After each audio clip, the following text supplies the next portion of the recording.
Hello, good evening, Islam and Namaste everyone. I'm Khalid Umar and today I'm your host in the discussion under the auspices of Sangam Talks, and our topic is broadly breaking of Pakistan. Um, I would rather call it breaking of Pakistan number two, because the country which was created by the Act of Parliament of United Kingdom in 1947, that actually ceased to exist in 1971 when the Bangladesh came into existence. So the breaking of Pakistan will not be a new thing, but it would be a catastrophic event anyway. Pakistan is currently the world's sixth most populous country with a population of over 220 million. So with a land area of being the 36th largest in the world. So if Pakistan eventually breaks down, it would have a catastrophic repercussions all over the region. Now, coming to the format of the discussion, I would be asking our panel, which comprises of eminent scholars, historians, security experts, and political activists, and I would like to know their point of view on the questions which come out of this discussion. We have Tarek Fatah with us. He doesn't need any introduction, but for a background, he's a Pakistani-born Canadian liberal journalist. He's an author and a commentator, and is well known in the world for his criticism on Pakistan and on Islamism. And Tariq Fatehji is well known for his a very controversial public figure in the Islamic countries. And then we have Dr. Ashok Behuria, who is a fellow and coordinator of South Asian Center for Strategic Studies. He's a PhD in International Relations from Jawaharlal Nehru University. And he has worked on the India-Pakistan relationship during the 80s for his PhD. And he joined IDSA in 2003. And before that, he has worked as an assistant professor at International Center for Peace Studies. And he has so many books and research journals to his credit. We have Razak Baloch Sahib with us. He has been working for Baloch national struggle to achieve the freedom of Balochistan. And he's the Secretary General of Baloch American Congress. And he belongs to a renowned political family from Balochistan. And his struggle is for the against the illegal occupation of the Pakistan army. And he has frequently been visiting Geneva and Washington, D.C. for awareness of the Balochistan cause. We have Zafar Sahito, who is the founder and chief organization of GSA Freedom Movement. And he's living in US in exile since 2017. And he calls himself as somebody from belonging to the occupied Sindh. And he's a leader of pro-freedom movement of Sindh. He started his political career as a college leader from a GS Sindh Student Federation. So we have a galaxy of panel experts on our panel. And I would like to start the conversation posing a question to our dear friend Tarek Fatehji. And my question would be, what is the likelihood of Pakistan breaking down into different geography or Balkanization in the near foreseeable future? So Tarek Fatehji, please. Unlike many other places, like tiny countries like Eritrea or East Timor or, Western Sahara or even Kosovo, places like that, countries have won their freedom by fighting to end the occupation.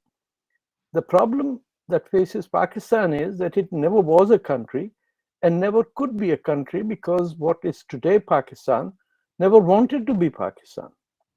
The Pakistan movement essentially was the movement of Indian Urdu-speaking Muslims from the states of Uttar Pradesh and Bihar and princely states of Bhopal and Hyderabad. It was their rejection of the Indianness that led to the British after Second World War worry about creating a buffer state between the Red Army just north of Afghanistan and a potentially free left of center government in India. And this occurrence took place in a hodgepodge manner in 1942 in what is 41 March 23rd, which is called the Pakistan Resolution, which wasn't Pakistan Resolution when it was initially tabled in Lahore. It was actually the 10th anniversary of celebrating Bhagat Singh's death anniversary or honoring him. But when Pakistan was created, it was primarily in Bengal. That was the only state in all of India that had a Muslim League government and that had gone through the British testing phase when Bengal was divided between East and West Bengal. So they had already done this, and that's the only place where Jinnah's Muslim League had a majority. Hussain Shahid Sohrawardi was the Prime Minister of Bengal. And imagine that it was Mr. Sohrawardi who was disallowed from entering Pakistan once Pakistan was created. And Mr. Jinnah took on the task of telling the Bengali-speaking Bengalis of East Pakistan, Muslim Bengalis, that their mother tongue should now be Urdu. And that was the end of Pakistan, because even today, the International Mother Tongue Day is to commemorate the January 8, 1952 or 53 mass killings in Dhaka, which were a first sign of rebellion against the elites of UP that went on to make Karachi as the capital of Pakistan. Because Karachi itself was a Hindu majority city in 1946-47. So it was artificially created as an afterthought, and as a result of the Second World War, leaving behind millions of Red Army soldiers and a completely depleted American or British armies. There was nothing there, and contrary to what all of us are educated, the World War was fought primarily between Nazi Germany and the Soviet Union. And that is where almost 30 million casualties just north of the Wakhan Peninsula took place. So that's the background under which Pakistan was created, and that dissipated and disappeared right from the start. Firstly, because Mr. Jinnah had to topple two governments in Sindh and Punjab, and then within months of taking over as Governor General, he wasn't even the Prime Minister of Pakistan. He sat as the King's representative. They carried out the massacre of Pashtuns in a place called Barbara, where 700 followers of Zafar Khan were slaughtered, and the bodies dumped into the river behind them. So Pakistan was gone before it was created. As far as Balochistan is concerned, it was an independent country. It was not an Indian princely state. And Balochistan, or the state of Kalat, was proclaimed as an independent country when Mr. Jinnah represented Khan of Kalat at the Cripps Commission and was paid as fees. He was paid by his weight in gold and his sister's weight in silver. So they were paid, they won the independence for Balochistan, and then after the Pakistan army got a drubbing in Jammu and Kashmir, the army was sent and Balochistan was occupied, including its Balochistan of the state of Kalat had an embassy in Karachi. So that was, I think, March 1948 that Pakistan gobbled up the state of Kalad, Balochistan, and the entire setup. So this was never a country. It was never meant to be a nation. There is no concept of commonality between, say, a Sindhi or a Punjabi. Otherwise, the Durand line would not have divided Pashto-speaking Pashtuns into two territories with the same language, same culture, same religion, same sect. But they were cut over there earlier in the late 1800s, and subsequently large areas of Balochistan were incorporated into Punjab. I'm talking of Dera Ghazi Khan and those areas. And then the British left. So the people here had nothing to do with each other because, can you imagine, Pakistan had to reject India but adopt an Indian language as its national language, which 5% of the population spoke. Still, everyone speaks Punjabi in Punjab, but are too ashamed to admit that because they've generated this phenomena. If they're only people on earth who consider the mother tongue as a language for shame. So you will never see Pakistanis who are of Punjabi background ever carry out a conversation, say on television or seriously with each other in Punjabi. So it is not a country per se. The elements of India, its Hindu name, its Sandhu name, all derive from the Indus Valley. Mohenjo-daro is the source of India or Hindustan, not Pakistan, but it is outside the reach of India, and one can blame India too. India's Congress leaders for having abandoned, in the words of Zafar Khan, abandoning him to the jackals. And that's what happened. So this will slowly dissipate. There might be tragedies along the way, but in Sindh, the Muslim League assassinated Allah Bakhshumro, who was against the Muslim League. He was shot while riding in a rickshaw, I think. Similar things happened in Punjab, where the Muslim League never won government, and it was the Unionists who were in power. And even after partition, Mr. Jinnah had to manipulate and topple governments. The Koro government had to go. Doltanas was encouraged to topple the Mamdot ministry over there. In Frontier, Dr. Khan Sahab's government was toppled. So this is a totally artificial entity whose purpose after Second World War was to keep the Soviet Union away from the Arabian Sea. Nothing else mattered to them. That is why within, even before partition, actually, Churchill had asked VP Menon if India would permit the formation of a base in northwestern India, which is the Peshawar region. And they said no, and Mr. Jinnah said, of course, और क्या चाहते हो महाराज, हम आपको सिजदे में जाके देंगे. And then you remember, some of you might recall, B.R. Waite's affair, where the U-2 flights took place and Gary Powers was shot down over the Soviet Union. The trial took place. तो ये मुल्क बना ही है waste की imperial खिदमत के अंजाम से कि आप यहाँ बैठे रहे, हमारी चौकीदारी करें, and we will pay you. Your army will just fight its own people, whether 10 million Bangladeshis or 500,000 Balochistanis or whoever you have to kill, you have a free license to kill.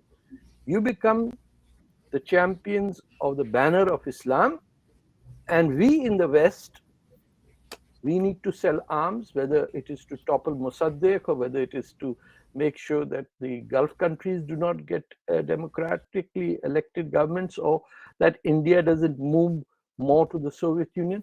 That was its purpose. There are many other things that cannot be said on polite conversations on television, but Pakistan served exactly that purpose and was flung away and now is withering away under the weight of its new masters, which are the Chinese. And as you will see that India's babus will sleep while the Pakistani generals will reap, and the rest of our people will suffer because China has understood that anything to be done in India will take ages, because every babu has only one purpose: his personal prosperity, his son as an MBA, or no disturbance allowed. So even when Indian fishermen just last week were caught, arrested, and taken away by the Pakistanis, there was not even a whisper anywhere in New Delhi or Mumbai or any place. 26/11 is just approaching. You will notice in all of Mumbai, there's not a single place that is a memorial to the hundreds who died as a result of Pakistan's attack on 26/11. So we are in a very strange situation that the very people who could help regain Sindh, which is written in its national anthem, are the ones who said, calm down, at least we get cheaper tomatoes and Pakistan military manufactured cement, which the Indians import from Pakistan. So we are caught in two dilemmas. Had there been slight Gundagardi culture in India, Pakistan would have disappeared. Or if Pakistan had not been the people who were convinced that the goal in life is to kill every Hindu and do Ghazwa Hind, which is destruction of all of India, this problem would not have occurred. But the British made Deoband, and here we are suffering as a result. So I don't know, maybe my point of view might not be in resonance with others, but this is how I genuinely feel, having lived my first 30 years in that country. And Sir, this is you are given a very, very enlightened background of the whole issue, and I would at this moment would like to request Dr. Ashok his views, what specifically what Tarek Fatah ji has said, that the apathy of the present government or the in India about the issues which Tarek Fatah ji has raised, especially about their total neglecting the 26/11 coming up pretty soon, and the way they are not that proactive in helping the Sindhu Desh movement or the Balochistan freedom movement. So how you would put your point across? No, I think Tarek Fatah ji has a point in the sense that when Pakistan came into being, it was the manifestation of a particular idea, and the idea couldn't survive. You have several way of putting it, but Pakistan could not survive the way it wanted to survive, and the idea for the sake of which it was established didn't survive as well. So having said that, let me try to put what Tarek Fatah ji said a little differently, in the sense that what he said about the authorities of Pakistan in the post August 14, 1947 days, the authorities were saying something before the partition, and they were completely different after the partition. Like for example, in the Lahore resolution, it was said, it will be a combination of sovereign states, not autonomous states, not sovereign states, autonomous independent states. But after Pakistan was born, all the provinces, they were put under strict watch, and Jinnah centralized authority, and that authoritarian reflex continues to this date. In fact, if you look at the Hamudur Commission report, which they themselves prepared, They say that, as because the militarism started taking the lead, Pakistan gradually crumbled. In the sense that, in order to confront the Bengali assertion, they tried to have a one unit system where all the provinces were made to were clubbed together, despite the differences and despite the inter-ethnic harmony not in place. I will not say disharmony was there, but harmony was certainly not there, and they all were looking forward to kind of an autonomous existence, and that autonomous existence was not granted to them. So Pakistan became a very, very authoritarian state. About what Tarek Fatah said about the imperial goal in the formation of Pakistan, it is very interesting, Tarek ji. If you look at the rhetoric of the TTP today, the Tehreek-e-Taliban Pakistan today, it is very interesting. There is a video which they put out in 2014, 2015. It was called Azadi Ka Fareb. In Azadi Ka Fareb, they say that it was because of an imperial conspiracy that Pakistan has been created. Of course, they take a different point of view altogether, but they say this partition was a partition of Indian Muslims. They don't talk about India and Pakistan. They said it was a partition of Indian Muslims, and they say that ये तक़सीम मुसलमानाने हिंद था. And they say that ये जो है, it didn't only partition the Indian Muslims, it also हमें हमारे हम वतनों से जुदा किया गया. And it was all because of an larger imperial conspiracy. And then comes the sectarian animus. Interestingly quite, Pakistan has been, home to many sectarian feelings. And what happened, they said that it is the Shias who were primarily responsible for this kind of a state of affairs, because they fell into the trap of the imperialists, and they carved out a country which could not become what it wanted to become. That's very interesting. They are very, because this was put out by TTP, where Deobandi, Wahhabi sentiments are running very hard, and they are saying this. So in a way, they say that Pakistan was supposed to be an Islamic country, but it could not become one. So there is a frustration amongst the liberals like Tarek Fatah and others, and many of us who would have really imagined that what Jinnah said on 11th August were true, and Pakistan would have evolved as a purely democratic state where ethnicities won't matter, religion won't matter, and it will be a normal state. It was not a normal state, where even the Islamists, the very Islamists who wanted it to happen, they themselves are not happy about the state of affairs. Very interestingly, I always say that Pakistan can be divided into 4 different spheres. One sphere is Jinnah, which is total secular liberal, but used Islam as a weapon. Then you have Liaquat Ali Khan, who is a right-wing liberal, who would like Islamic principles to be there, but he would like the statecraft to be there in a modern form. Then you have the third component, the third sphere, which belong to people like Maulana Maududi, who said, no, it has to be a Sharia-based system. If this is not the one you are fighting for, then what else was Pakistan meant to be? Then you have yet another group, which is the Faiz Ahmad Faiz group.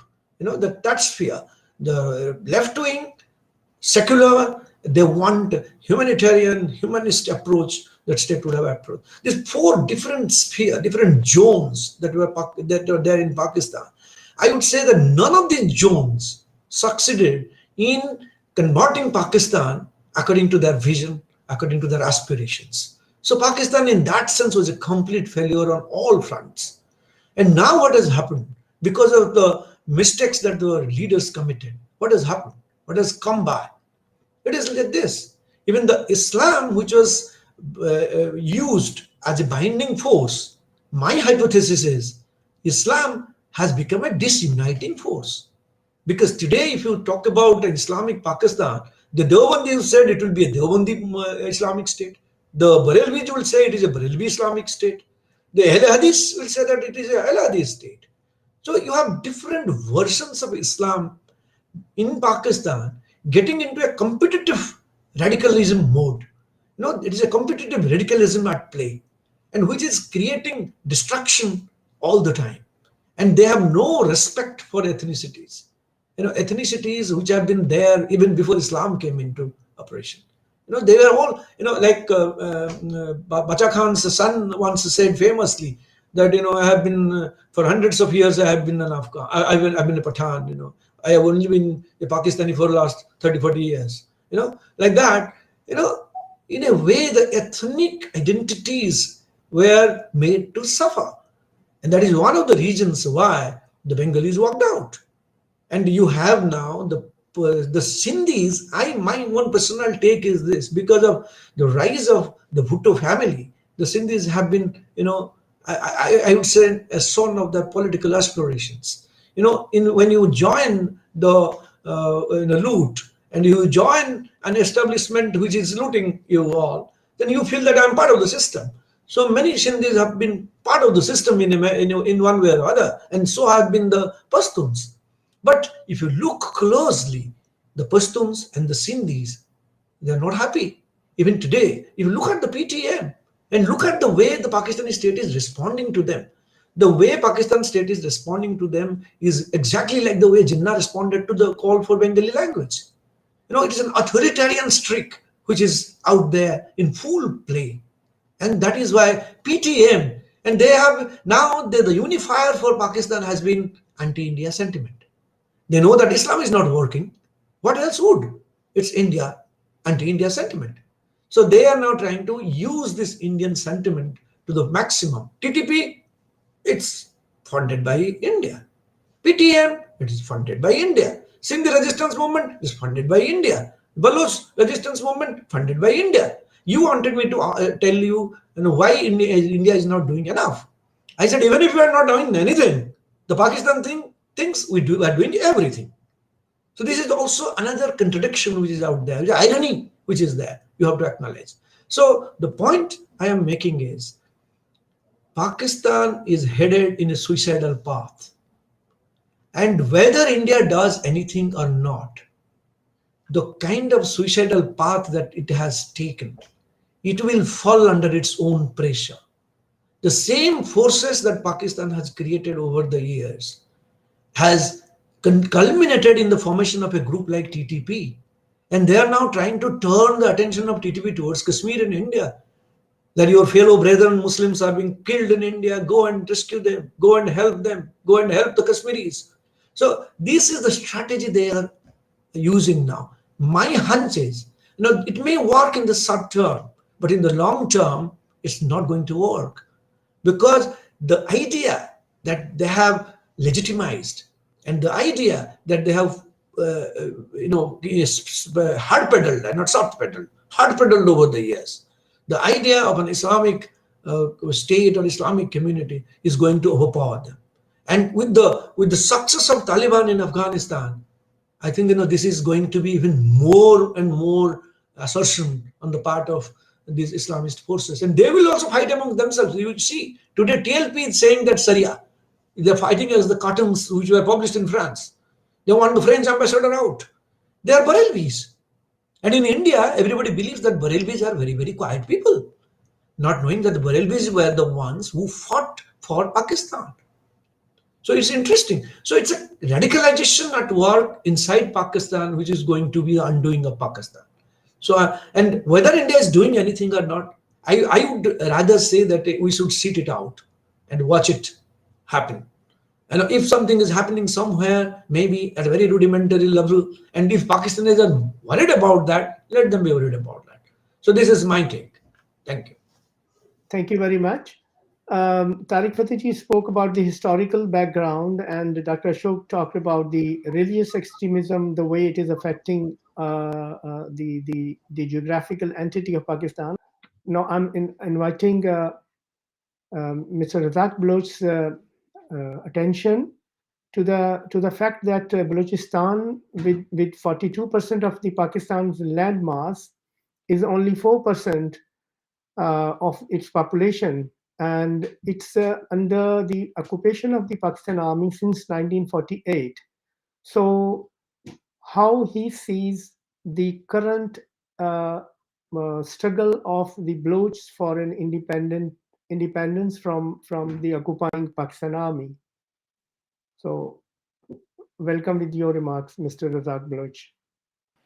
Good morning, United States. I'm in United States. Good morning and good evening in India. Namaskar, Sat Sri Akal, Salam. I will start with this. Balochistan is the most sufferer of this illegal state came into being. And when Jinnah became Governor General, he became the servant of Queen. And he died as a servant. He never served his people. And people in Pakistan, especially the elite of Pakistan, they tell us, I'll say in Hindi, in Urdu, Baloch जो हैं गद्दार हैं. मेरा सबसे बड़ा सवाल ये है कि तुम्हारा जिसको आप कायदे आजम बोलते हो, सबसे बड़ा गद्दार तो वो है जिसने हिंदुस्तान से गद्दारी किया. हम अपने वतन से प्यार करते हैं, बलूचिस्तान से. बलूचिस्तान का इस सारे सिनारियों में इसलिए जो है अहमियत हुई. That's why it became important, because Pakistan and British wanted the strategic depth. To reach that depth, they would have done anything and everything to capture Balochistan. There was no other way. Our parliament, our leadership was so advanced that we did elections and we did have a parliament, and that parliament, Mir Gonspaks Bizinjo was the leader. Mir Gonspaks Bizinjo put the resolution, and the majority of our parliament said we are not going to merge with Pakistan. So that was the decision of parliament.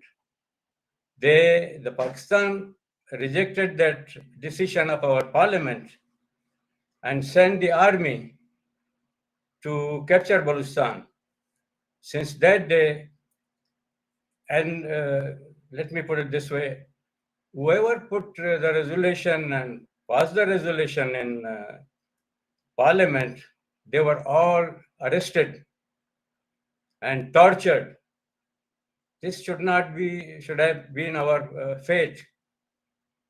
If that leadership of Mir Gonspaks Bizinjo, Sardar Ataullah Khan Mangal, Khair Bakhsh Mari, Ul Khan Nasir, and Tariq ji also spent some time in jail with those great leaders.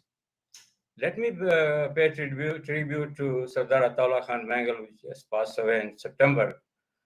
And if our resources of Balochistan were in the hand of these great leaders, we would have been a much, much, much better country, because we were neighboring country to India.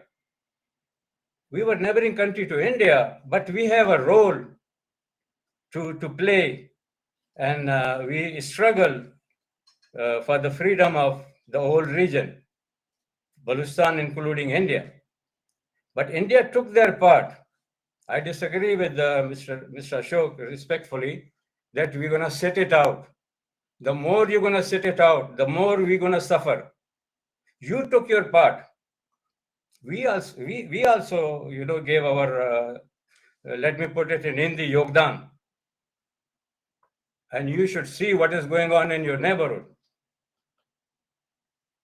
And you abandon Khan Abdul Ghaffar Khan, Mir Gonspaks Bizinjo, and you throw us into the geethers, they call it jackals. And Pakistan, if Pakistan was Jinnah's 11 September speech was to make a secular country, then why you need to break India? India is still a secular country and a democratic setup. This country was created as a garrison state to serve British and Americans' interest. And that's why the army knows, Pakistan army knows, they have the impunity to kill the Bengalis, kill Baloch, kill Sindhi, Pashtun, Gilgit-Baltistani, Kashmiris. And that impunity is still going on. We have to work against that impunity. We are in the civilized world. America and Western countries, they talk about human rights. They talk about human dignity. And they close their eyes when the human dignity is what happened in with human dignity in Bangladesh and Balochistan and Sindh and Pashtunistan. So you have to play your part. You are not why you should only benefit and we suffer. You have to play your part. Be strong. And look at, the more time you give them, the more madrasas they're building. What do you think? Who captured Afghanistan today? These madrasa people created by army. So you have to play your part. What I'm saying is why this country must be broken? Because this is a failed country, and they will never reform, and they will never go into democratic system. The only way is to stop their funding. We are working to see that America, United States, Western countries must stop funding them, cut their lifeline. And look what they're doing. The Pakistan is helping the POK leaders and helping the Khalistani movement openly. So why you are shy? You claim your sin, as Tariq ji said. You claim your sin at least. You put your pundits into their place. Have a spine and take some actions. If you don't take some actions, what you going to be treated in the history? We are hoping that strong leadership has come to India. They're going to take some actions. So you have to take some action and openly support these movements. Look, unless this country is there, it's going to be a problem for you, for us, and for all the nationalities. So this country must be broken into four. Let there be a Punjabi army for Punjab. Let there be a Sindhi army for Sindhis. Let there be a Pashtun army for Pashtuns. Let there be a Baloch army for Baloch. Then that's the only way to have peace in this region, to contain whatever Pakistan is doing. Pakistan is just trying to feed their big army. So that big army cannot sustain. Pakistan does not have an economy. Pakistan was not created for the economy, for the education, for the infrastructure. Pakistan was created to feed this mercenary army. This is a mafia mercenary army. When they don't get support from outside, they start selling the land inside country. This is a mafia army. They have even bakeries. They're selling goats. They sell everything to get the money. The people are suffering. I'm not saying. See, let me tell you one thing. In my leader, Baloch American Congress, we created. Our leader is Dr. Tarek Baloch, which is from Hindu community. In Balochistan in 1947, there was bloodshed all over India. Not a single Hindu left Balochistan. That is our culture. That is our tradition. And you just throw us into this, and then you say, okay, we are just sit it out and wait it out. You have to take some actions. And with that, see, we are working outside the country to see that their lifeline is cut. They reduced some help to the army, the Americans and all. But now the Americans also know that Pakistan is a double game country. 20 years they get money from America, and they were getting their cut and feeding the Taliban. They are still alive. And they don't see, because we know that even in United States, some people are benefiting. That's why they continued this war. So this must be checked and balanced, and our movement should be supported. And this country must be broken into, you see, this is a nation states, as Tarek ji said. Small countries came into being. We have the cadre, we have the education, we have the capabilities to control our area, to make it a country, and as well as Sindhis and Pashtuns. But this army belonged to just one region. Sardar Ataullah Khan said, जब बलूचिस्तान पाकिस्तान से अलग होगा तो सबसे ज्यादा रोने की आवाजें पंजाब से आएंगी. We are not against civilians, Punjabis. They are also our brothers. I only have one complaint with them, that they should rise and raise their voice what their army, which is the ethnic Punjabi army, doing in other areas. Like Sardar Ataullah Khan Mangal said when Nawaz Sharif visited him, he said, तुमने ये जो बेलगाम घोड़े बलूचिस्तान में छोड़े हुए हैं, इनको लगाम कौन देगा? तो इनको लगाम पंजाब की आवाम को देना चाहिए. When I say Punjab, it means this side of Punjab, which is in Pakistan. So Punjab के आवाम को भी उठना पड़ेगा अपने ये घोड़ों को लगाम देने के लिए. और इस रीजन के पास जब तक इतनी बड़ी आर्मी है जिसके पास खाने को पैसा नहीं है, तो ये अपनी बदमाशियां करता रहेगा. और इसके सिवा इसका कोई इलाज नहीं है कि इस मुल्क के 4 टुकड़े होने चाहिए, ताकि हर कौम अपना जो है आराम से शांति से जी सके, अपने आप को प्रॉस्पर कर सके, अपने रिसोर्सेज उसके लिए इस्तेमाल होने चाहिए. पंजाब अपने रिसोर्सेज अपने लिए इस्तेमाल करें, हमारे सरांकों पे, समझे ना. हम सदियों से रह रहे थे और रह रहे हैं और रहेंगे. और ये जैसे तारिक सर ने कहा कि भाई ये आर्टिफिशियल कंट्री है, तो आर्टिफिशियल कंट्री जो है वो आर्टिफिशियल ऑक्सीजन पे चलती है. इनका ऑक्सीजन मास्क निकालना पड़ेगा ताकि दूसरे कौमों को जो है जीने का और ब्रीथ करने का मौका मिले. This is my point. Thank you very much, Razak Saab. Many people don't know that when the British left India, Kalat was an independent state for nearly 7.5 months until the Pakistani military invaded. First, I'd like to take exception to Ashok Bhai's sentence, which depicts everything Indian about it, that India is going to sit it out.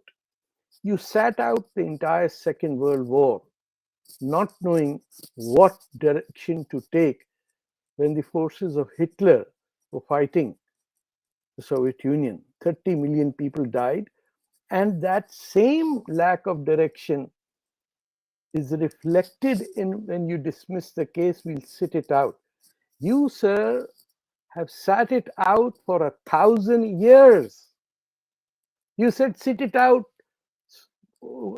slave dynasty aa gayi, sit it out, Babar aaya, sit it out, the Portuguese. You have sat it out and made India, which should be on the UN Security Council, as a third world country. Because जैसे गांधी जी ने कहा था कि हर बस में एक मुसलमान गुंडा जरूर होता, दादागिरी करता.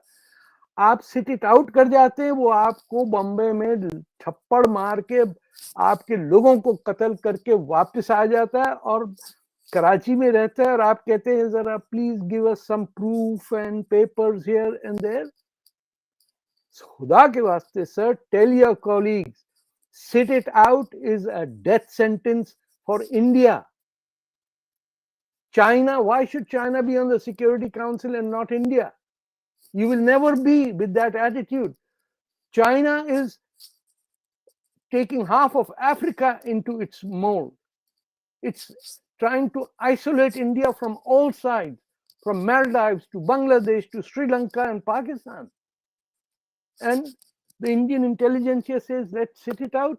You've been doing that. And I'll add what happened, how India betrayed the Baloch. Let me put it on the record. Abdus Samad Achakzai and the Kalat leaders went to New Delhi to say that the state of Kalat wishes to join the dominion of India. Guess what happened next? For the Indian Muslim and non-Muslim elite, ye janwar log the. These were Baloch strange people. So you leaked that information that they had come to Delhi to the PTI, and the Indian government issued a statement denying that they were there, and that triggered the Pakistan army to invade Balochistan. Even your Maulana Azad thought that we were barbarians. That is why he was against partition, because he told the cultured Muslims of Delhi and UP, kin janwaron ke paas ja rahe ho? These people don't even speak Urdu. We were merely Kabuli Pathans for you. Sindhi manu tha, pata nahi kidhar se. India carries as much a weight of the crime of the blood that we have shed for your arrogance and to mollifying Abul Kalam Azad and Maulana this and Maulana that. Your first 5 education ministers were more radical Muslims than Mr. Jinnah. Your entire syllabus does not have one word about the Karkota civilization. You do not know what is Raja Dahir. There is no one in India, in any university, who can say who was Raja Dahir. No, we don't know. If you go to any Indian bookstore and say, I want to read about the 8th century India, you will not find anything.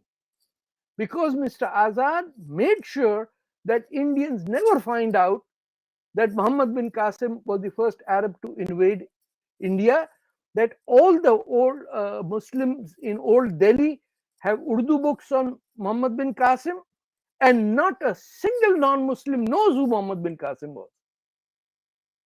Their heroes are Mahmud Ghaznavi. And you want to make the person who considers Mahmud Ghaznavi as the hero as a member of parliament. Don't sit it out. You sat it out for 1,000 years. Slaves have come and ruled you. खुदा के वास्ते sir, कुछ हिम्मत दिखाइए, कुछ थोड़ी गुंडागर्दी सीखिए. Otherwise we are finished. आप एहसान नहीं कर रहे हैं बलूचिस्तान पे उनकी मदद करके. You are rectifying the crime you committed when the Sultanate of Oman offered you Gwadar and you said नहीं चाहिए, पाकिस्तान को बेच दो. Look it up. They offered it to India and India said give it to Pakistan. So the Sultanate of Oman left Gwadar, which is now a Chinese naval base targeting India. Yes, you are not doing proper, showing proper respect to Bharat by thinking in the short term. Your entire culture is about long-term wisdom, but your actions today are very short term. You know, इससे दोस्ती कर लिया, उससे कर लिया, नहीं मैं. For heaven's sake, be aggressive. A Bombay badmash goes to Karachi and is causing havoc to you. He can send assassins to India to kill me, and they come from Pakistan. They get a visa, they come inside. The guy who was arrested in Bombay, I recall, I was there. How does this work? Every Indian Muslim has a relative in Pakistan. No Hindu in Pakistan will ever have any ownership in India. When Sindh ke Hindu want refugee status in Rajasthan, they are refused. Just imagine. You got to stand up, sir. You will not sit it out. Tell your colleagues to stand up. Fist for fist मारें आप. सिंध आपका है, हमारा नहीं है. आपके national anthem से फिर निकाल दीजिए सिंध को. पंजाब, सिंध, गुजरात, मराठा आप कहते हैं, तो please take out Sindh. If you can't take out Sindh, then claim the Indus as your river. put a claim on Mohenjo-daro, Takshila, ये सब हिंदुस्तान का हिस्सा. Sit out ना करिए सर, या हमें बता दीजिए, हम भी sit out करते हैं. Anyway, that's my beef.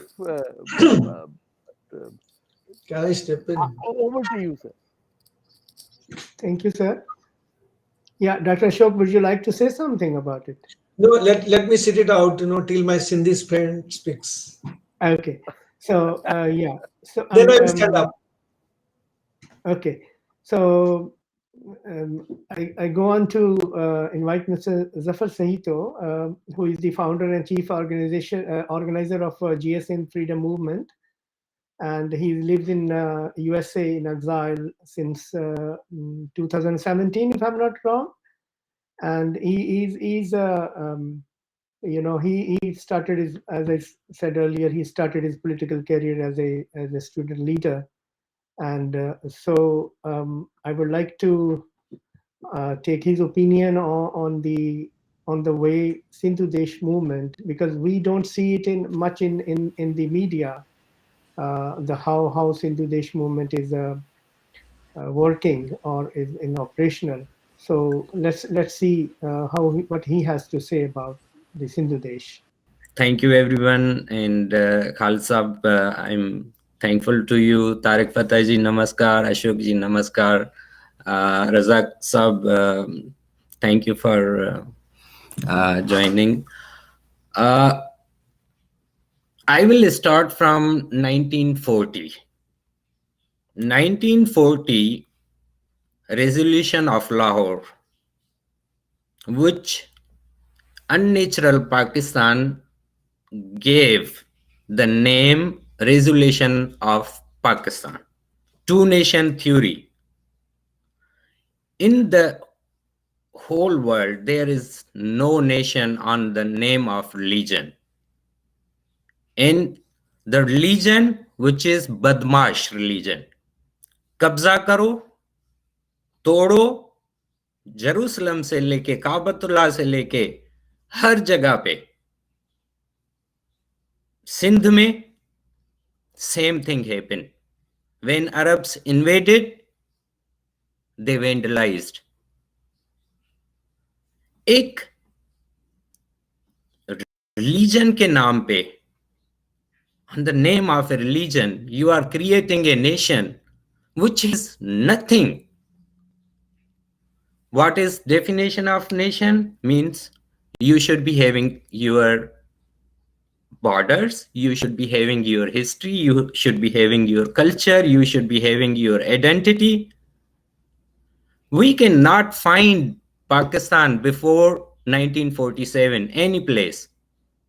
In this two-nation theory in 1940 resolution, it was nothing but to create the states which will be sovereign and independent. But in 1948, when ISI was created by British, they played with us, with everyone. Their intentions, British intent was to content red flag. But I surprised sometimes that what happened to Nehru and Gandhi ji, why they didn't realize that India is hurting. Everything is losing. What the hurry they had. Why they were so in hurry that they gave everything. And today, we all are suffering. If you look in Bangladesh, still terrorism is going on there. If you look in Jammu Kashmir, if you look at Kashmiri Pandits, even 2 weeks before what happened over there, 3 weeks before what happened over there, it is November, 26/11 is coming. Who is responsible for it? Sindh is mother. Sindh is a civilization. We have a history. If you look, Sindhu Desh In Mahabharata, you will find Sindhu Desh, Sindhu Naresh, Jedhar. If you look Rigveds, you will find Indus River, Sindhu Saraswati Mata. Our everything is going from our hands.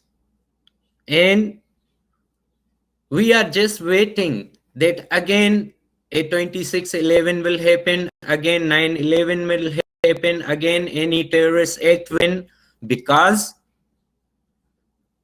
Tarek Fatah ji know Tharparkar is border with Gujarat, and in Tharparkar we Sindhis, the resident local people from Tharparkar, they are not allowed to enter these deserted areas, in desert area, because China is there.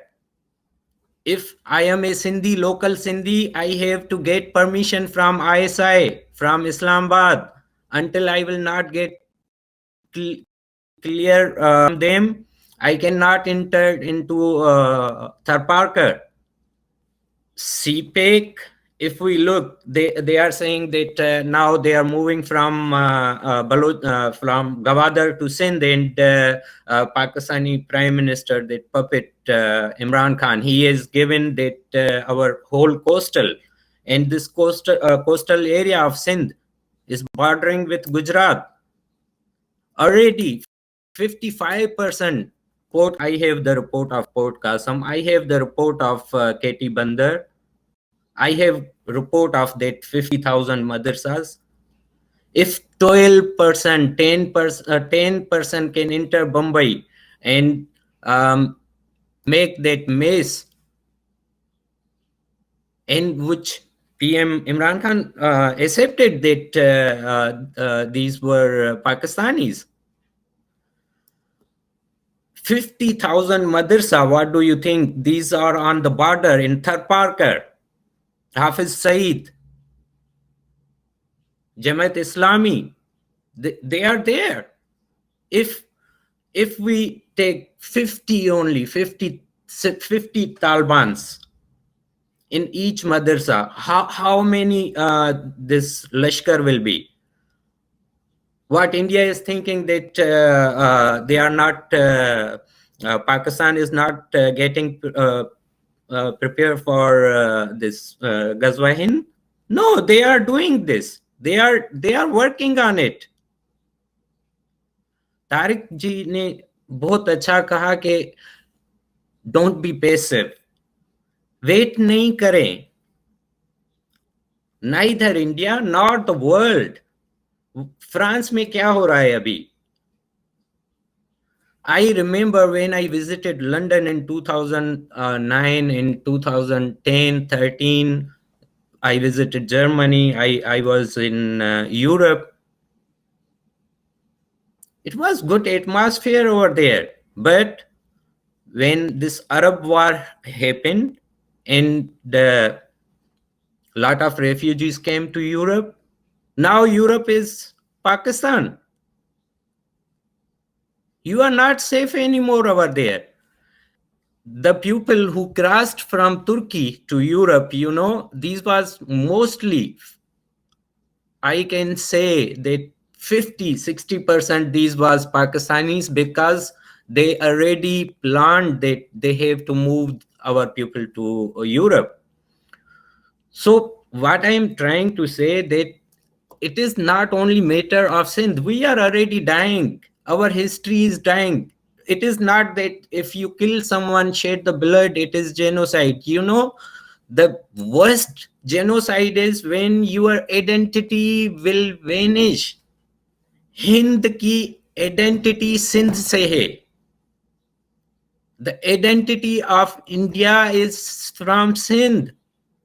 Roots are from Sindh. आप किसी दरख्त की roots काट दें, you will be nothing.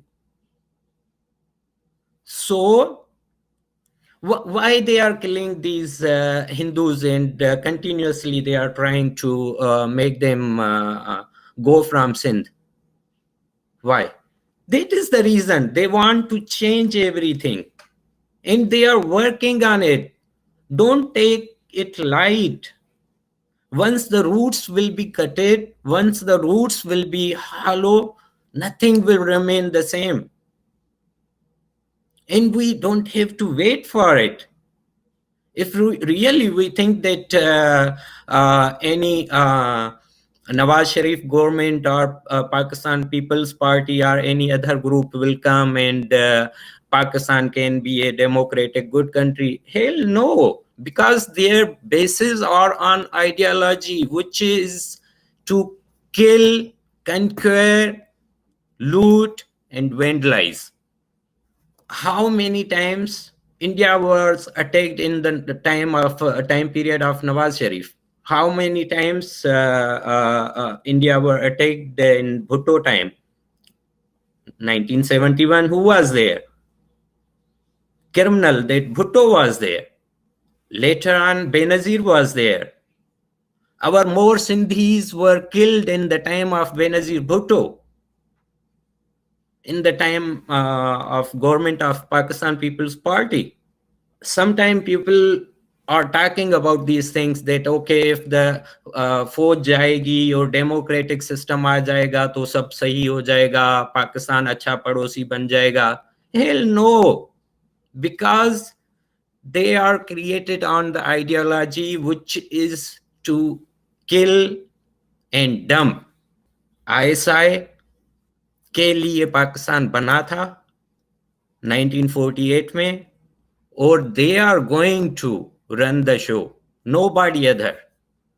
So this unnatural state, the state which was created on the ideology, radical ideology, I will say radical ideology, must meet its fate. We don't have to wait for that, or we will not wait that they will start the Ghazwa Hind and then we will do something. No, I don't think so. It is some good idea or something. Thank you. Thank you very much, Zafar sir. Coming back to Mr. Tarek Fatah, we have seen Soviet Union going, balkanizing in a 4 to 5 years time, starting from 85, from the oil crisis until 1991. I find a lot of similarities in terms of the economics of Soviet Union in 85 and the economics of Pakistan as in today. So Tariq ji, but do you think the economic downfall or will not be able to bring the demise of this this country or the bring about the geopolitical changes which we are talking about, apart from the historical and the political factors? Well, if you want to talk about the USSR, you have to understand that its dissolution was in concurrence with the Chernobyl disaster and its involvement in Afghanistan. The Chernobyl catastrophe literally destroyed the economy of the Soviet Union. You can imagine that 10 years of cement production went into locking down one nuclear reactor, and it was a non-stop economic activity at the time when the Soviet Union also had an army in Afghanistan at that time. It was a concurrence of these two factors that collapsed the Soviet economy, because the Soviet economy survived even 30 million people dying or being killed by the Nazis in the Second World War. It was, it is fashionable nowadays to talk about Soviet Union as a failure, but the Soviet Union or the October Revolution gave us the 8-hour work week, which still has not yet gone away. It gave us the trade union movement, it gave us tenants' rights, it gave us laws of all sorts. And here in Toronto, where I live, there was a time when hundreds of thousands of people used to collect in the call of celebrating the October Revolution, and the Winnipeg General Strike, and in Chicago and in California were all inspired by that notion of that we will not take this, workers or ordinary people will not take this nonsense of near slavery at any time. So the economy of Pakistan cannot be equated with that, because Pakistan has no economy as such. Pakistan doesn't know how to plan, what to grow, what to export, how to import, and at every stage, from one single bullet to a tank, when it is imported, some military official, along with a civilian officer, has a cut in it. So the more it goes into debt, the more rich the Pakistani establishment becomes. So what will happen in the end is what China desires. China's entire East India Company type of philosophy is to indebt the countries to which it loans and then possess that country to an extent where Maldives today has to suffer the indignity of receiving all of China's garbage that is dumped on its coastline. Ethiopia, the same thing has happened. Further down, if you go to Kenya or Zambia, the China is doing the same thing with economy in mind by donating, by giving a debt and then cashing the debt in terms of land. With Pakistan, the wonderful thing is that the Chinese have already taken over the country in terms of CPEC, in terms of the gold and copper reserves that are in Balochistan, the oil, coal that is in Sindh. They are all given over to the Chinese. The coastline has been given over to the Chinese. So Pakistan and Pakistanis, especially the Punjabi community, or to which I belong, they will be very happy as long as there's somebody to rule them. And let me tell you a historical fact that always confounds me as a Muslim Punjabi, that although Punjabis have been a majority Muslim community for centuries, you will notice they never ever had a leader. You know, there is no desire. Their desire to serve the invader has allowed every invader to come and jump from one river to another till Delhi Durast. You know, the Punjabi will stand there and say, "Oh, udhar hai janab, Delhi udhar baitha hai, to lut lao to maine thoda ja paisa de diyo." We have become insensitive to anything nationalistic or have any aspiration of being someone. जो खैरात में हमें मिलता है वो मिलेगा, and now we have the guarantee that we can get an endless amount of money from China. So China at the most will make us the indentured slaves. So what? ऊपर वाले की the ऊपर वाला writes everything for the future, and that is, I believe, that when we are born, our fate is written, and perhaps some part of God's machinery decides every Pakistani born is born in slavery. So what?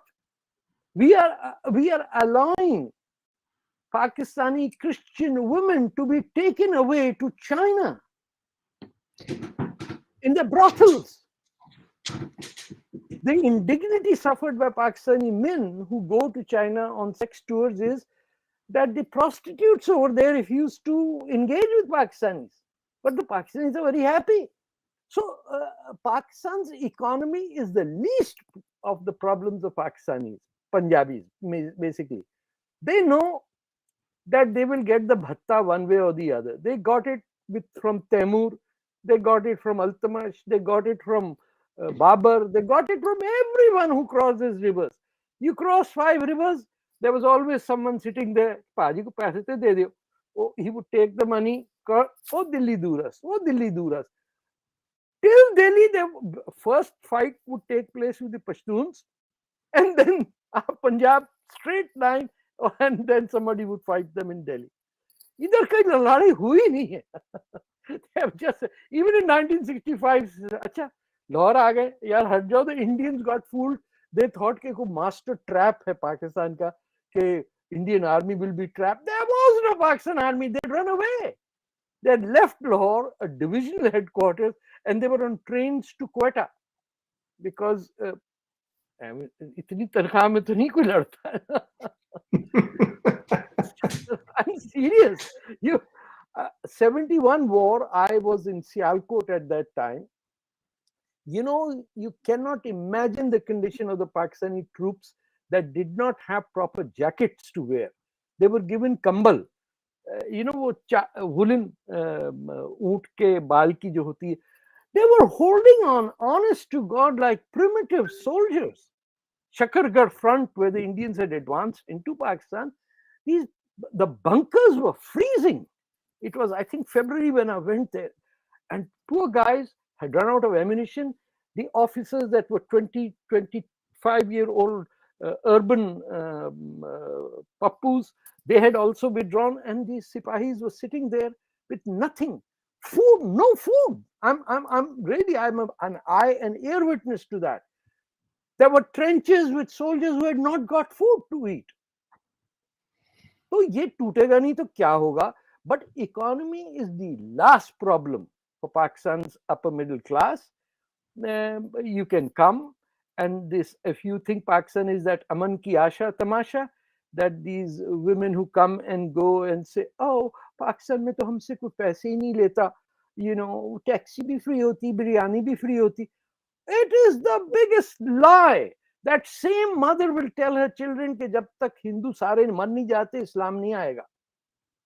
वही आपको कहेगी आइए आइए please, बड़ा अच्छा वो सब्जी बनाई है मेरी बीवी ने. No, these are two-faced liars who have lied for the last 1,000 years or more. They lied in Lahore. The residents of Lahore do not know that Lahore and Kasur are named after the sons of Ram. Perhaps even Indians don't know. But in Lahore, there is no Hindu. In Kasur, there is no Hindu. And yet, these are the cities named after the son of Rama. ये उल्टी पुल्टी सारी चीज हो गई partition में, sir. Lahore, a city of Hindus, does not have a single Hindu living anywhere. Gangaram अस्पताल ऐसे ही नहीं बन जाता. एक एक हिंदू को मार मार के निकाला. ये बाकी सिंध में क्यों नहीं हुआ ये? क्योंकि वो उनकी the commonality between Hindu and the Muslims was the Sindhi language, the तौर तरीके जिसे कहते हैं, the culture. These guys, Punjabis, became Urdu-Speaking overnight. The entire 100 million होंगे या less than that. Overnight, they dropped their mother tongue and became Lucknowites. These are people with a shattered identity crisis. Don't bank on. That is why a Sindhi or a Pashtun cannot say कि हमारे बड़े भाई हैं. अरे कहाँ से? They know their language. They speak to the children in their language. The women speak Pashto or Sindhi on the street with these in the stores or wherever. Punjabi का ये है. They think that only the working class deserves to speak Punjabi. We are upper middle class, therefore we will speak Urdu. लेकिन हम raw को फिर भी राई कहते हैं. ये रा से पैसे आए हैं, तो उससे पता चल जाता है कि वो पाकिस्तानी इल्जाम लगा रहा है. इसको माफ कर दीजिए सर, इसको तोड़ दें. अशोक भाई, किसी से कह दीजिए कि कम से कम कंबल तो भिजवा दे बलोचिस्तान में. एयर ड्रॉप कर दें, बोले जहाज से गिर गया यार by mistake.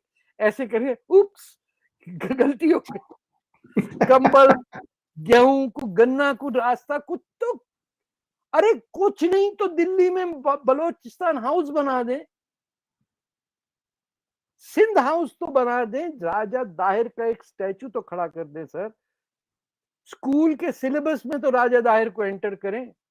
You know, your UP chief minister didn't know about Raja Dahir. This is off the record, but he said, कौन है? मैंने कहा सर माई बाप है हमारे. He is the first Raja to fight the Arab invasion of India. But India doesn't teach that. Very true. Pehli masjid, the first mosque in Islam was not, after Medina, was not in Arabia, was in Cochin. Abhi bhi hai. Not a single Muslim leader of Delhi has ever visited that mosque, except your president, Abdul Kalam, the nuclear scientist. He's the only Muslim leader in 1,000 years to visit the first mosque of Islam, which, by the way, faces the east. It's the only mosque. But this is what it is. We have the monsoon Muslims in India, and we have the barbaric Muslims of the north. Kiski chalti hai India mein? The barbarians. Nobody talks to the Mapillas have done their own damage to slaughter Hindus, but that's a story which you can lay the path on. Gandhi ji, who wanted a Khilafat movement in Kerala, but क्या करें? गलतियां एक नहीं है, बहुत है. But at the source of it is this notion that Roz-e-Qayamat, end of times, will not happen till every Hindu is dead and all of Hindustan is cleared of every Hindu temple. This is it. But Ashok Bhai, tell your friends that you may know this, that this is the belief of every Indian, Hyderabadi, or Kashmiri, or Calcutta. Even Banerjee might believe this, or Pakistani. This is their belief. All Hindus have to die for Roz-e-Qayamat to come, because it is only after end of times that people like us will get a date, and not one but 72. जमीन पे तो हमें कोई girlfriend मिलती नहीं है. इस पजामे कुर्ते में कौन आएगी? वो ₹1 वाली चीज, चाइना की टोपी, जो अरबों की टोपी का अंडरवेयर है, वो हमने अडॉप्ट कर लिया. The Muslims of subcontinent never wore that crap जो अरब अपनी तोप के नीचे पहनता है. Now we wear it as a main dress. टोपी का अंडरवेयर पहन के घूम रहे हैं लोग. दिल्ली की सड़क को रोक के नमाज पढ़ रहे. आप कह रहे हैं अच्छा भाई 10 मिनट रोक जाओ. He is not praying. He is telling you, Ashok Bhai, that you don't belong here. This is my territory. They do it in Paris. They do it. They tried it in Toronto also. So we did some non-political. हमने वहाँ siren बजा दिया था, जाके हाथ का नहीं होता. पे रोजा खुल गया, दोपहर की नमाज थी, हमने अनाउंस किया रोजा खुल गया.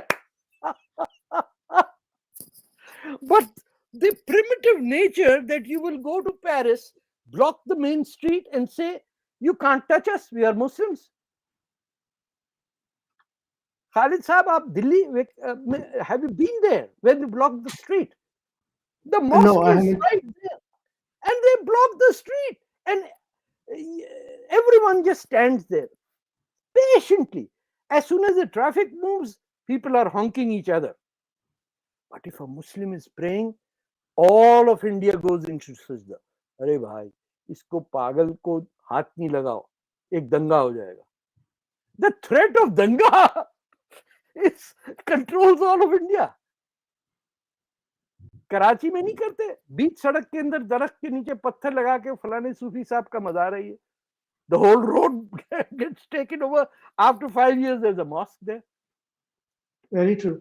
Very true. So this is what we have to fight, and this fight will be. India cannot say I am not involved in this fight. We are your front troops who are guarding India. It is just not the cricket match where they celebrate India's loss. Thank you, sir. Thank you very much. My question is related to what comes to my mind is that Zafar Sahito Sahab and Razak Baloch both can, add to that. The freedom movement of, be that of Sindh or be that of Balochistan, does it have, apart from the nationalistic factors, does it have the religious intonation into it as well? So if it is, because basically the Sindhis and Balochs are Muslims as well. So my question is why India would like to help them if they are more Muslims and less of humanists.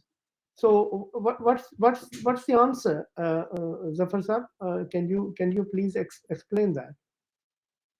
I hope you understand what I mean. Khalsa जो identity crisis होते हैं ना, the crisis because of identity, Sindh was a historical, Sindhis was a historical nation. In Pakistan या कोई भी invader या कहीं पे भी जब कॉलोनाइजेशन होती है तो first thing what they do, they try to wipe out the roots of oldest civilization or pre-people. तो पाकिस्तान को अव्वल दिन से मालूम था, when the Pakistan was created and the ISI was created, they were familiar with it, that if they will not wipe out identity of Sindhi people, and our identity is not Sufi or more than Sufi, we are the first Sanatani people, and it is in our nature. You can change the habits, but you cannot change the nature, because it is it evolves inside you from the nature. Pakistan ने शुरू दिन से जिनको Punjabi, sorry to से, पंजाब नाम है तो उनको बोलना पड़ता है कि पंजाबी है, तो रंजीत सिंह का अभी कुछ टाइम पहले मजस्मा बनाया था, उसको तोड़ दिया उन्होंने। तो देखें, यानी ये नफरत है अपने कल्चर से, अपने हिस्ट्री से, अपनी तारीख से, अपनी आइडेंटिटी से। No, तो my question is, sorry, my question is about the Sindh. मैं उस पे आता हूँ कि Sindhi in nature, in their religious prospect, they are very secular and peaceful people. लेकिन उस पीसफुल का ये मकसद नहीं है कि हमने कभी अपने कंट्री को, अपने धरती को, अपनी लैंड को प्रोटेक्ट नहीं किया है या उसके लिए फाइट नहीं किए। हम लड़े हैं, हमारी तारीख लड़ी है। तो हमारा जो सिंध का रिलीजियस पर्सपेक्टिव है वो बहुत सिंपल है कि जियो और जीने दो, means we have to live.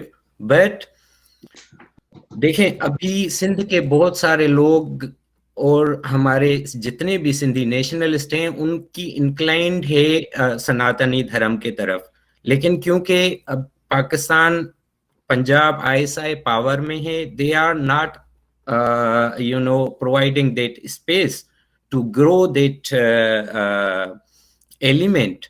But I am sure that once we will reclaim our country, we will reclaim our land, we will reclaim our national identity, we will go to our roots, and यही roots ही हमें आगे लेके जाएंगी, यही roots ही हमारी पहचान है, यही जो हमारा सनातना धर्म है, हमारे ऋग्वेद से हैं, हमारा जो हिस्टोरिकल जो आइडेंटिटी है सिंधियत की, सिंधुइज्म की, वही हमें आगे लेके जाएगी। और we are going to be, this region is going to be savior for everyone, क्योंकि हम सनातनी धर्म जो हमारा है, हमारी जो शुरुआत जहां से हो रही है, it is purely common sense, और इसी कॉमन सेंस से ही पाकिस्तान को नफरत है। ये पंजाबियों को नफरत ही आर्मी को और इनको कॉमन सेंस से नफरत है। बाकी जैसे एक मर्तबा इन चीजों से हम अगर निकल आए तो hopefully we are going to be a prosperous nation, and we can work even with India, with Europe, with all the civilized nations. बहुत सारी मर्तबा मुझसे ये भी क्वेश्चन किया जाता है कि जैसे बांग्लादेश बन गया तो वहां पे अभी रेडिकलिज्म हो रहा है, ऐसे ही सिंधु देश बन जाएगा तो कल एक मुसलमान हमारे लिए नया पैदा हो जाएगा, या सिंध अगर आज़ाद हो गया या बलूचिस्तान आज़ाद हो गया, तो देखें बांग्लादेश में भी अभी तक जमीयत बाकी है और उसकी रूट्स पाकिस्तान में है। वो जहां वहां जो कुछ भी हो रहा है, या इंडिया में जो मुसलमानों को जो भड़काया जाता है या जो यूज किया जाता है, उसकी रूट्स पाकिस्तान से ही मिलती हैं। तो एक मर्तबा ये मिलिट्री स्टेब्लिशमेंट पंजाब और पंजाबी आईएसआई, इसको आप जो वजूद है ना, इसको खत्म नहीं करेंगे, we can not go further, we can not come out of that living fair living। तो जैसे ही एक मर्तबा ये आईएसआई, ये तालिबान, ये दाइश, ये दहशतगर्द जो भी हैं, इनसे जान छूटेगी तो हम अपने रूट्स की तरफ जाएंगे। और मेरी जो थॉट है वो secular, not only secular but more than secular, हमारी जो विश है कि हम अपने रूट्स की तरफ जाएं और सनातनी धर्म की तरफ जाएं, जो कि एक नेचुरल वे होगा हमारे लिए, for the betterment. Your thoughts are commendable, and I would be very surprised to know that so much of indoctrination which has been going on since Pakistan came into being, and especially in the academia and academics and whatever is being taught to the children in schools, still, if that roots of Sanatan roots are there, that is really a very pleasant surprise, I would say. Thank you, thank you, thank you, sir. And I would request Razak Baloch to on the same.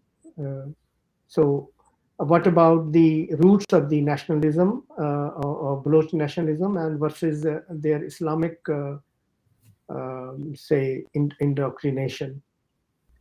There are two parts to this question. I'll put it in two parts. One part is for centuries, new modern education was not there, but we have a code of conduct in Baluchi, our traditions.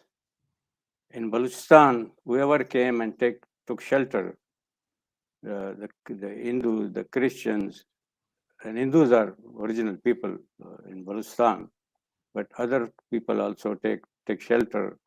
So our traditions, you will see that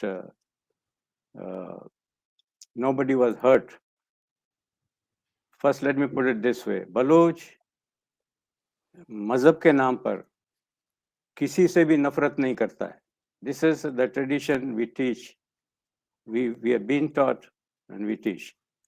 And plus, when you see the modern politics, the modern leadership, our leadership has played a big role in the political system and in teaching us, the Baloch student organizations, our political parties, never teach the hate or never tell you that, okay, which religion you belong to.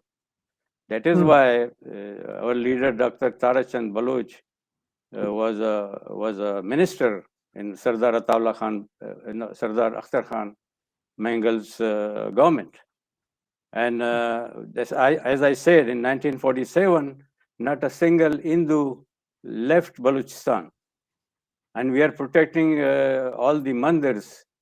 Instead, when they were attacking Akbar Khan's palace in Sui,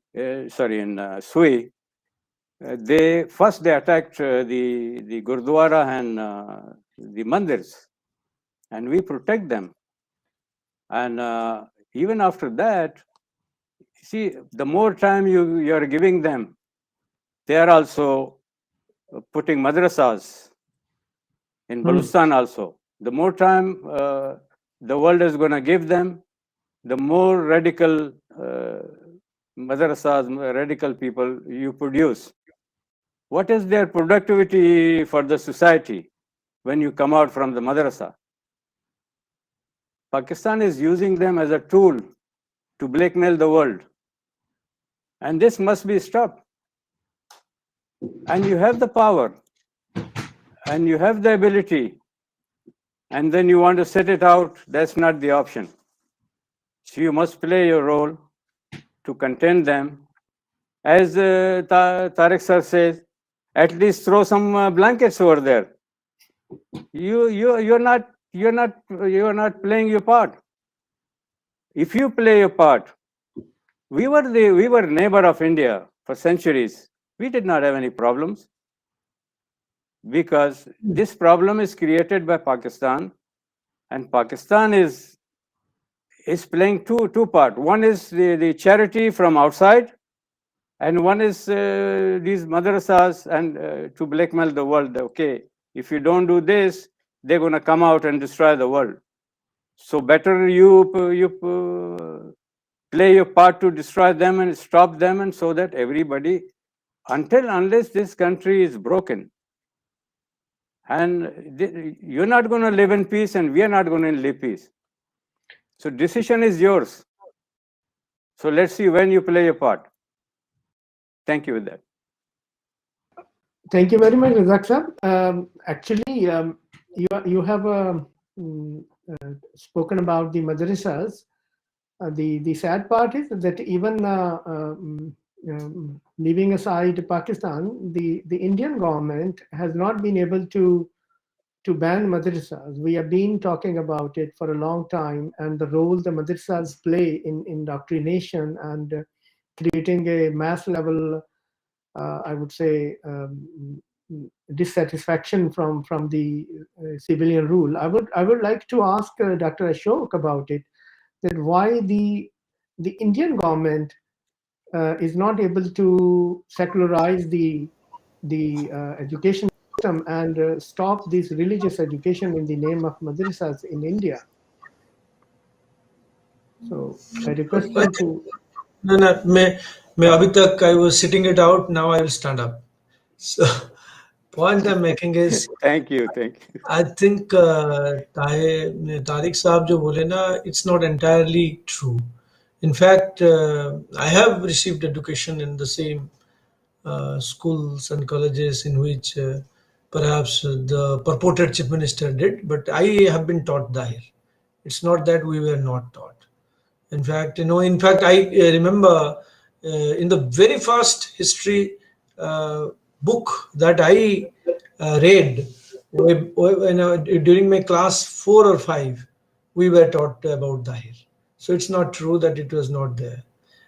Coming to the other issues like whether Pakistan has, what is the religious dimension of these movements? Because I have studied the ethno-cultural movements in the neighborhood, including the Baloch and the Sindhi identities. And I have many friends who are Baloch and Sindhi in the diaspora, and we have met often and we have discussed issues in detail. मैं हमेशा ये देखा हूँ, if I can break into Hindustani and address it, because the true essence will come in then. तो मैं जब भी अपना बलोच और सिंधी भाइयों को थोड़ा एक अस्सलाम वालेकुम करके करता हूँ ना, तो I always am rebuffed. बोले कि आप, you don't need to do that, doctor साहब. आप नमस्कार बोलिए, हम नमस्कार करेंगे. So don't need to break into that. So that suggests, the kind of nationalist identity that is there in both the both Sindh and both in Balochistan. So I would say that what we are doing in India is slightly different. I will tell you one thing. What Fateh Sahab bole, बड़ा interesting था. वो बोल रहे हैं कि यार रास्ते में जा रहे हैं, नमाज पढ़ रहे हैं, और यहाँ पे सारा हिंदुस्तान जो हाथ जोड़ के बैठा है कि यार कब इनका खत्म होगा. This is both a strength and a weakness, as he called it. He said it is a weakness. I can also say it could be a strength as well. I will tell you, this TTP का एक leader था, that was Hakimullah Mahsood, and before he died, he had one interview with BBC, and the BBC guy asked him that what is your take on Kashmir and what are your options?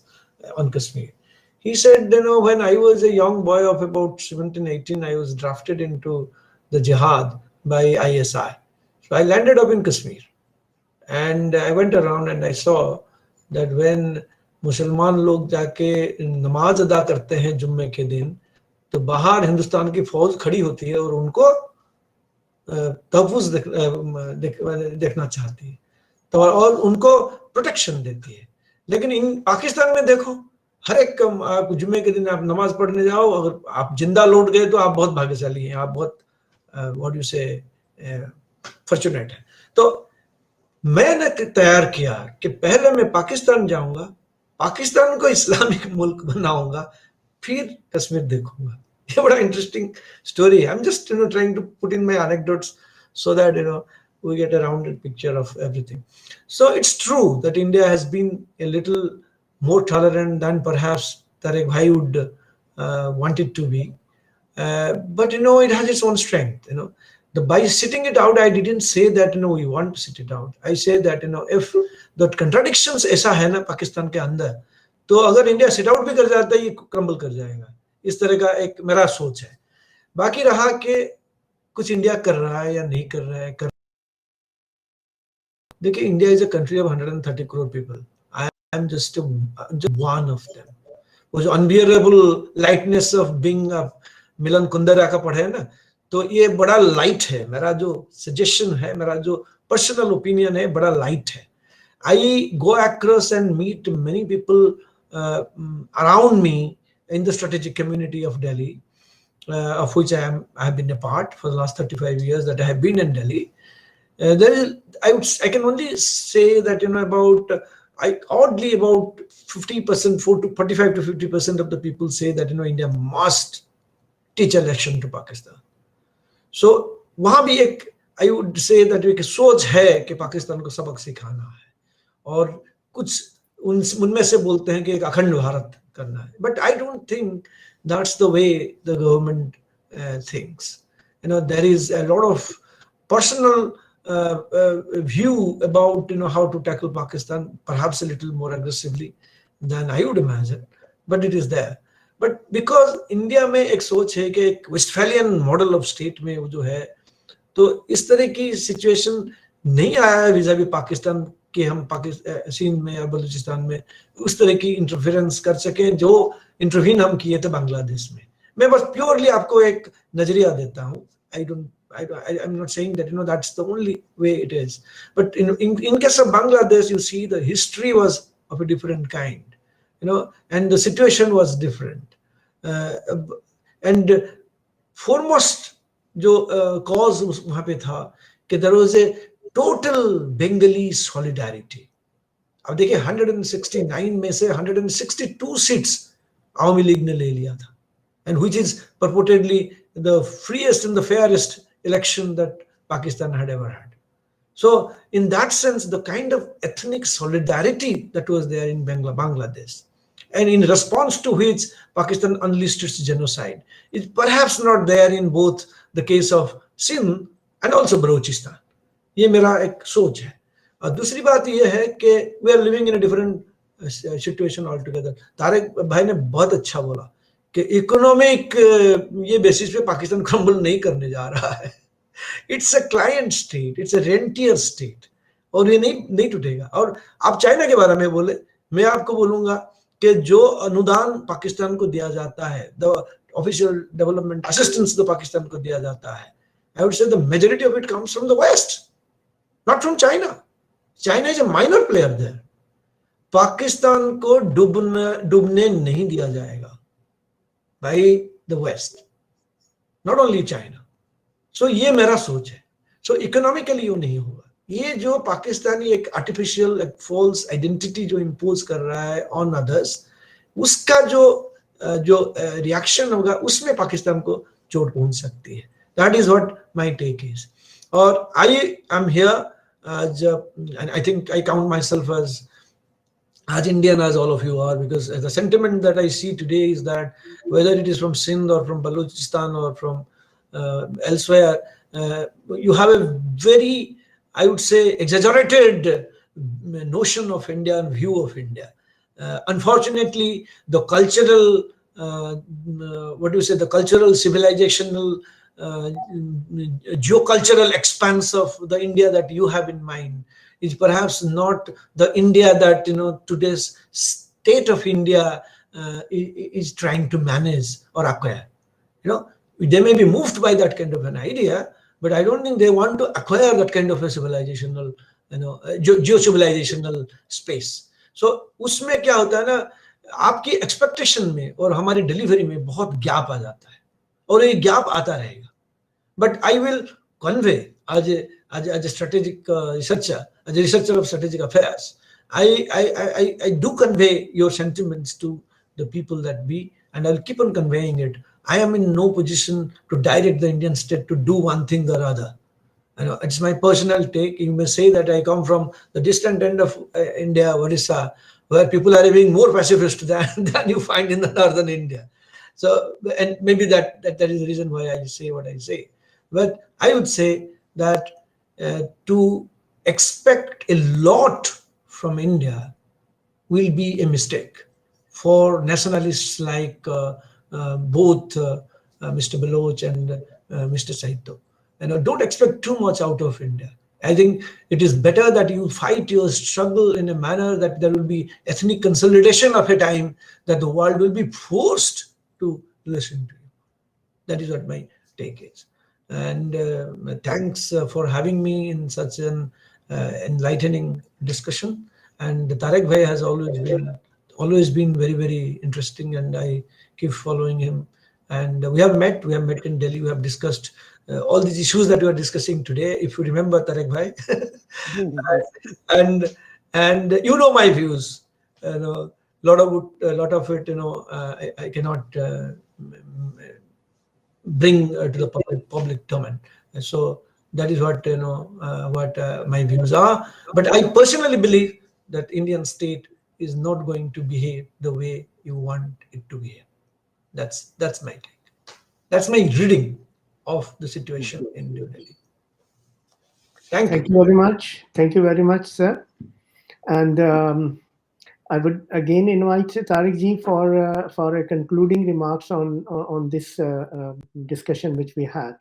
What is he may like to have some rejoinder to what Dr. Ashok has said. No, not exactly a rejoinder, but I think there is merit in what he's saying, that unless and until the freedom movements, if we can call them that, of the Baloch and the Sindhis is not reflected on the world stage, it will not move. We have to understand that the Bangladesh freedom movements, one of the things that made it into a universal event was George Harrison singing Bangladesh in Manhattan, or some place like that, and a song came out called Bangladesh, and it was a concerted effort by East Pakistanis or Bangladeshis around the world to have tiny spots, groups of people who were lobbying their legislatures, which I feel is missing in the case of the exiled Baloch leadership, that they have failed to come together and present a Baloch national formula or a proclamation of independence, or we the people of Balochistan, or a document around which they will unite, whether they are friends of mine like Mehran Mari, or those who coil around Baramdak Bukti. But one thing I will put it on the record is I was a witness when in Switzerland the Indian consulate assured Baramdak Bukti of getting refugee status in India, and then subsequently India backing down from that promise and abandoning almost the entire Baloch leadership in Switzerland, when China, which literally owns Switzerland, arrested all of them and barred them from ever speaking over there again. I'm an eye and ear witness. I was there myself in Geneva. So these are things that should not have happened. But I think the first step that needs to be taken is to have, whether it's the Baloch American Congress or the coming together of an international convention, or to have it in London and get members of parliament or congressmen involved in it. We have not succeeded. Compare that to how we did it in Canada, where we were able, just a handful of us, to convince Chris Alexander, the then Minister of Citizenship, to get Karima Baloch and Latif Johar and another woman whose name I forget, who went back to Dubai. She found life in Canada a bit hard. We brought them, got them Canadian citizenship. Unfortunately, Karima passed away because of her personal circumstances. But we managed to do that. We still have Chris Alexander, a former minister and Canada's ambassador to Kabul, who has, I think there's never a day goes by where he doesn't tweet the hashtag sanction Pakistan.